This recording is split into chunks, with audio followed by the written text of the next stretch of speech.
আজকে আমরা দেখব রংপুর বিভাগের দিনাজপুর জেলার দর্শনীয় স্থানগুলো।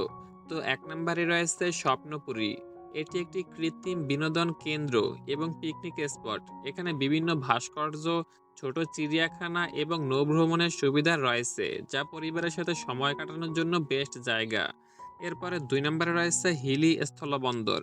আপনি যদি বাণিজ্যিক কার্যক্রম দেখতে পছন্দ করেন, তবে বাংলাদেশ ভারত বাণিজ্যিক অন্যতম গুরুত্বপূর্ণ এই স্থলবন্দরটি ঘুরে দেখতে পারেন। তারপরে ৩ নম্বরে রয়েছে রামসাগর জাতীয় উদ্যান। এখানে রয়েছে মানুষের খনন করা বাংলাদেশের বৃহত্তম দিঘি বা রামসাগর। শান্ত পরিবেশ এবং দিঘির চারপাশের সবুজ বন পর্যটকদের জন্য অত্যন্ত জনপ্রিয় একটি পিকনিক স্পট। ৪ নম্বরে রয়েছে নবাবগঞ্জ জাতীয় উদ্যান। এটি একটি বিশাল শালবন, যা স্থানীয়ভাবে পঞ্চবটির বন নামেও পরিচিত। যারা প্রকৃতির মাঝে সময় কাটাতে পছন্দ করেন, তাদের জন্য এটি একটি চমৎকার স্থান। ৫ নম্বরে রয়েছে লিচু বাগান। দিনাজপুরের লিচু সারা দেশে বিখ্যাত।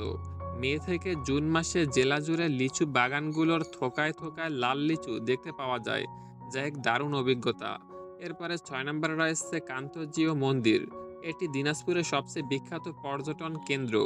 ১৮০০ শতাব্দীতে নির্মিত এই মন্দিরের গায়ে চমৎকার টেরাকোটা বা পোড়ামাটির কারুকার্য আপনাকে মুগ্ধ করবে। ৭ নম্বরে রয়েছে দিনাজপুর রাজবাড়ি।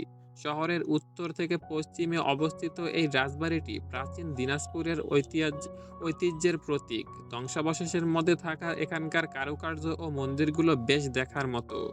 ৮ নম্বরে রয়েছে নয়াবাদ মসজিদ। কান্তজিউ মন্দিরের কাছেই অবস্থিত এই ছোট কিন্তু সুন্দর মসজিদটি মুঘল স্থাপত্য শৈলীর এবং টেরাকোটা নকশার জন্য বেশ পরিচিত। ৯ নম্বরে রয়েছে দীপশিখা মেটি স্কুল। বিরল উপজেলায় অবস্থিত এই স্কুলটি মাটির তৈরি চমৎকার স্থাপত্যের জন্য বিখ্যাত, যা ২০০৭ সালে আন্তর্জাতিক স্থাপত্য পুরস্কার লাভ করে। এবং সর্বশেষ অর্থাৎ ১০ নম্বরে রয়েছে রামসাগর পার্ক।